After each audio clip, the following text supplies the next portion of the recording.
চিন্তা ভাবনা আর কিছু কিছু কানা ঘুষা শুনছি একদম ভিতর থেকে, হ্যাঁ একদম ভিতর থেকে। যাই হোক, এই অন্দরমহলে কালকে সিটিং দিছিল আজহারী হুজুর আমাদের ডাক্তার শফিকুর রহমান স্যারের সাথে, দুইজনে মুখামুখি বসছে একদম ফেস টু ফেস। ওইখানে আর কেউ ছিল না, দরজা বন্ধ। এই গোপন আলাপ কিসের আলামত? একটু বুঝার চেষ্টা করি আমরা, তাই না? হ্যাঁ, বুঝার চেষ্টা মানে কি ভাই? সোজাসুজি বইলা ফেলাই উনি নির্বাচন করবে, আজহারী হুজুর নির্বাচন করবে। হ্যাঁ, এটা একটা সুখবর, আলহামদুলিল্লাহ আলহামদুলিল্লাহ। ভাই উনি নির্বাচন করলে আমি যা খুশি হবো আমি আপনাদেরকে বুঝাইতে পারুম না। যাই হোক, উনি কোথেকে নির্বাচন করবে? এই গ্যান্ডেরিয়া থেকে? গ্যান্ডেরিয়ায় উনি থাকতেন, কিন্তু ওইখান থেকে কি নাকি মুরাদনগর থেকে এইটা আমি জানি না। মুরাদনগরে তো এখানে হ্যাভিওয়েট একজন ক্যান্ডিডেট আছে বিএনপির, উনি কায়কোবাদ মিলন, হ্যাঁ ভাই ভালো মানুষ, উনি আছেন। কিন্তু আজহারী হুজুর যদি ওইখান থেকে নির্বাচন করে, আমার মনে হয় কায়কোবাদ সাহেব নির্বাচন করবে না। হ্যাঁ, করবে না ভাই। যাই হোক, এটা আমার নিজের ব্যক্তিগত কথা। আপনারাও ভাই আপনাদের রিয়াকশন জানাবেন ভাই কমেন্টের মধ্যে, যে আজহারী হুজুর নির্বাচন করলে কেমন হবে। আমি তো মনে করি ভাই এর চেয়ে ভালো কিছু হইতে পারে না। আর উনি যদি নির্বাচন করে পাশ করে আসে, যদি মানে কি উনি তো পাশ করবেই, পাশ করলে উনি হবেন ধর্মমন্ত্রী, নিশ্চয়ই ধর্ম মন্ত্রণালয় উনাকে দেওয়া হবে। যদি জামাতে ইসলাম ক্ষমতায় আসে, তাহলে আমার এই কথাটা বাস্তবায়ন হবে। আর অঘটন তো ঘটাইবার কথা তাদের, যাদেরকে আপনারা রাজাকার বলেন, স্বাধীনতার বিপক্ষে বলেন, তাদেরই তো ঘটনার কথা। কারণ দেশকে অশান্ত করে তুলতে হবে। তারা তো বাংলাদেশ চায় নাই, কিন্তু তারা যেভাবে চাইছে আপনারা সেভাবে বাংলাদেশকে চাইতে পারেন নাই। বাংলাদেশকে যদি সেভাবেই চাইতেন, স্বাধীনতার পরে কেন এত রক্ত ঝরবে? স্বাধীনতার পরে বারবার কেন অভ্যুত্থান হবে? স্বাধীনতার পরে বাংলাদেশের টাকায় বিদেশে কেন একজনের 350 বাড়ি থাকবে? আপনারা যারা গণতন্ত্রের জন্য নির্বাচন চান, নির্বাচনই একমাত্র গণতন্ত্র। এই দেশে নির্বাচিত সরকার যে কয়টা আসছে, সব কয়টার ইতিহাসের পাতা খোলেন না ভাই, খুললেই তো বুঝতে পারবেন আপনারা স্বাধীনতা রক্ষা করতে পারেন নাই। যার জন্য জনগণের ভিতরে একটা প্রশ্ন জাগছে, যাদেরকে আমরা স্বাধীনতার বিপক্ষে বলতাম, তারাই তো আজকে স্বাধীনতা রক্ষা করতেছে। এই যে 5ই আগস্টে আমাদেরকে যে নতুন বাংলাদেশ এনে দিল, নতুন এই জন্যই কারণ এখন যা কিছু ঘটতেছে সবই তো নতুন, তাই না? 3 বারে প্রধানমন্ত্রীর গলায় ফাঁসি, এখন ওনারা দিবে কিনা এটা নিয়ে আলোচনা। আরে ওনারা দিবে কিনা এটা পরের আলোচনা, এটা নিয়ে এখন আলোচনার সময় নাই। এটা ডক্টর ইউনূস স্যারের কাছে ছাইড়া দেন। ওনার মাথায় চিন্তা আছে কিভাবে আনতে হবে, কিভাবে নরম করতে হবে ভারতকে। আরে ভাই একটা জিনিস কেন ভাবেন না, ভারত যদি শেখ হাসিনাকে আর ওই কামালকে না দেয় এখন, কারণ ওরা কিন্তু অপরাধী, ওদের রায় ঘোষণা হয়ে গেছে, এখন যদি না দেয়, যদি ওরা রাইখা দেয়, তাহলে এই ভারতের সাথে বাংলাদেশের সম্পর্ক কোনোদিনই ভালো হবে না। যতদিন পর্যন্ত ওরা রাইখা দিবে, ততদিন পর্যন্ত বাংলাদেশের সাথে তারা কোন রকম বন্ধুত্ব করতে পারবে না। এই ভারত তার আশেপাশে সবাইকে হারাইছে, এখন এই বাংলাদেশকে হারাবে না।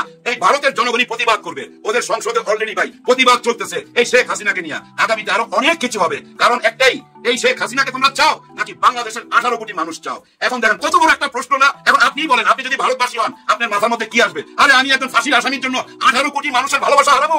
এই প্রশ্ন চলে আসবে না? অনেক চমক সামনে বাকি রয়ে গেছে, অনেক চমক। আমি প্রায় বলি না যে আপনারা আগামী 4 মাস এমন কিছু দেখতে পাবেন যে আপনাদের মাইন্ড সেট আপ হয়ে যাবে, যে আপনারা কোন দিকে যাবেন। আর যারা মনে করেন যে নির্বাচন সুষ্ঠু হবে না, নির্বাচনে কারচুপি হবে, এটা একটা পাতানো নির্বাচন হবে, এই ধরনের কথা যারা বলবে বুঝা নিয়েন, তারা মনে মনে হাইরা গেছে। ওই হাইরা যাওয়ার কথাই কিন্তু ওইগুলা, ওরা কিন্তু নির্বাচনের পর ওই একই কথা বলবে যে নির্বাচন হয়েছে পাতানো নির্বাচন। এই শব্দটা মনে রেখেন, পাতানো নির্বাচন, এই কথাটাই তারা প্রচার করবে এবং এখন থেকে প্রচার করা আরম্ভ হয়ে গেছে। তার মানে তারা এখনই বুঝা ফেলাইছে তারা হেরে যাচ্ছে। এটাই চরম সত্যি। খুবই গুরুত্বপূর্ণ 3টি বিষয় আজ আপনাদের সামনে তুলে ধরবো এবং এই বিষয়ে অল্প কয়েকটি কথা বলবো। নাম্বার 1 হচ্ছে এনসিপি নির্বাচন কমিশনের কাছে বিএনপির ব্যাপারে একটা অদ্ভুত আবদার পেশ করেছে, দাবি করেছে, সেই বিষয়ে আনবো। নাম্বার 2 হচ্ছে ডিসি মাসুদ আলম, তিনি ছাত্র শিবিরকে নিয়ে তার ঊর্ধ্বতন এক কর্তৃপক্ষকে ফোন দিয়ে বলছেন যে এরা সবাই শিবির স্যার। এই বিষয়টি নিয়ে রাজনৈতিক অঙ্গনে ব্যাপক তোলপাড় শুরু হয়েছে এবং বিষয়টি ভাইরাল হয়েছে।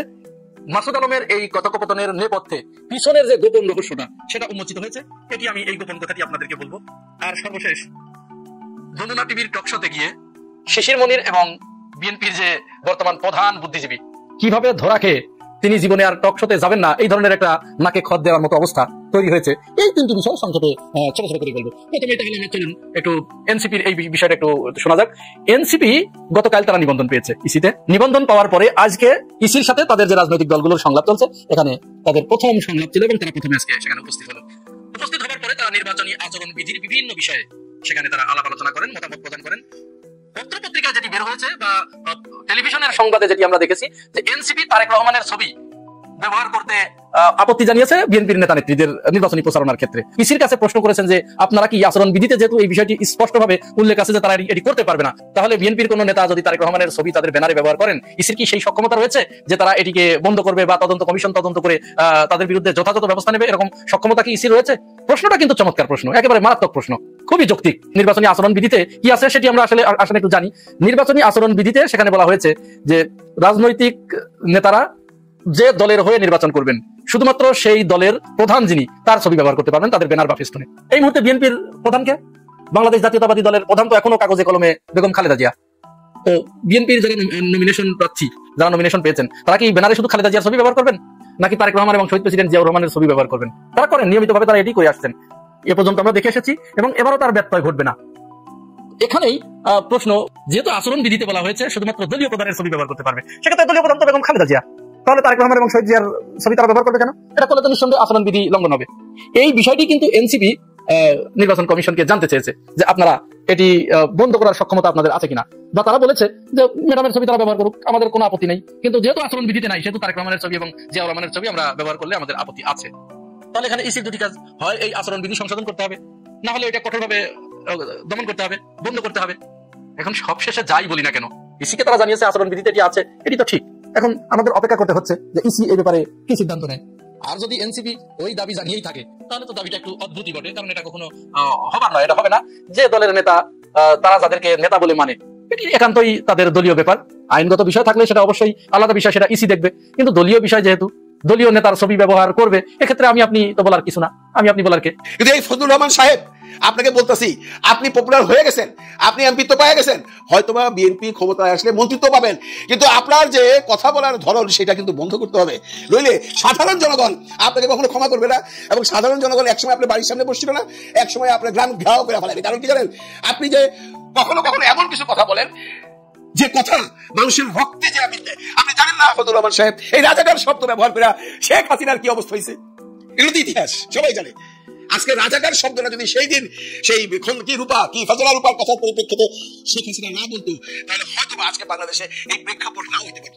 সেই শব্দটাকে নিয়ে আপনি এখনো বিভিন্ন জায়গায় বিভিন্ন ভাবে এই অসবল ব্যক্তি করে, অসবল উক্তি করে মানুষের এমন করে অপমান করছেন যে রাজাকার এবং মোল্লা মুসল্লি এবং দাড়ি টুপি যারা পরে তারা সব বাজে মানুষ, তারা সব উচ্ছিষ্ট মানুষ, তারা সব এই সমাজে থাকার অনুপযুক্ত মানুষ।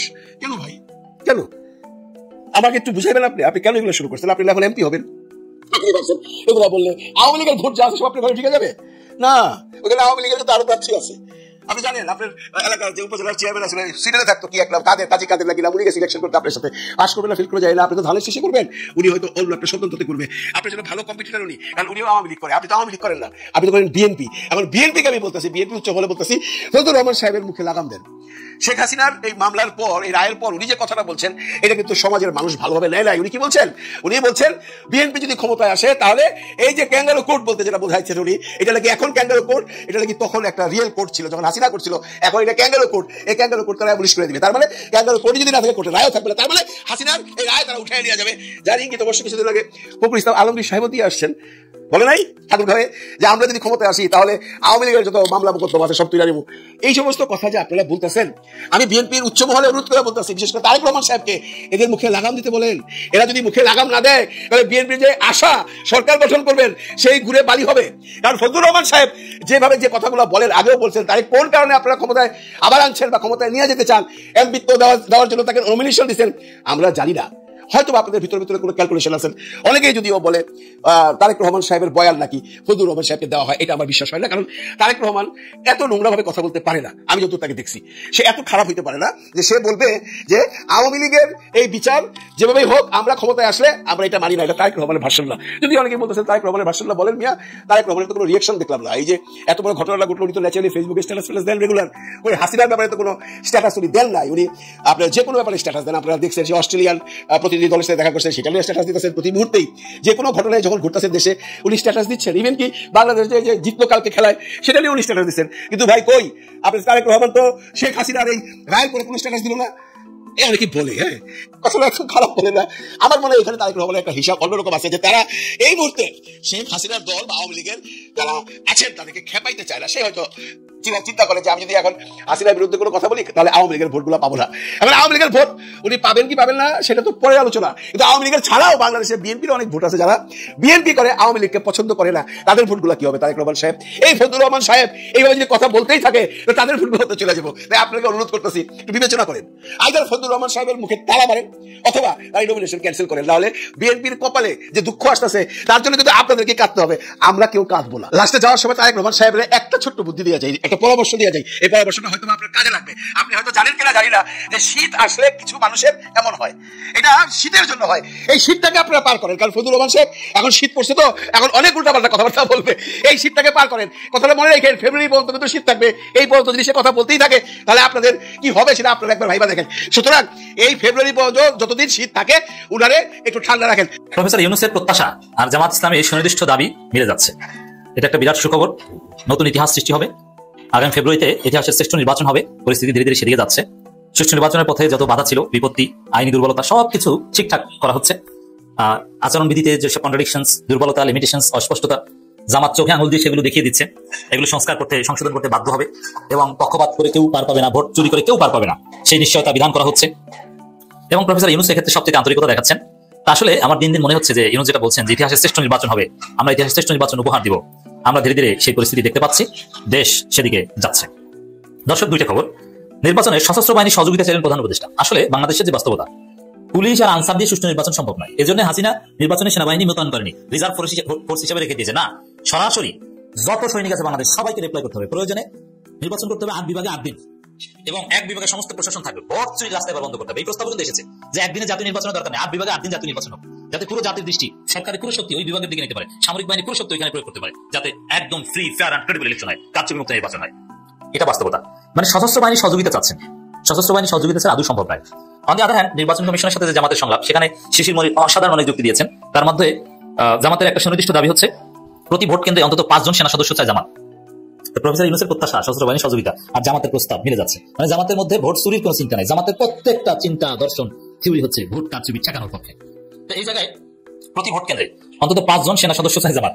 5 জন সেনা সদস্য থাকলে ভোট চুরি করতে পারবে না। এই 5 জনের পিটিয়ে যারা ভোট চুরি করতে আসবে এদেরকে শায়েস্তা করতে পারবে, সোজা করতে পারবে। I believe that. এর আগে স্বাভাবিক হিসাব কি?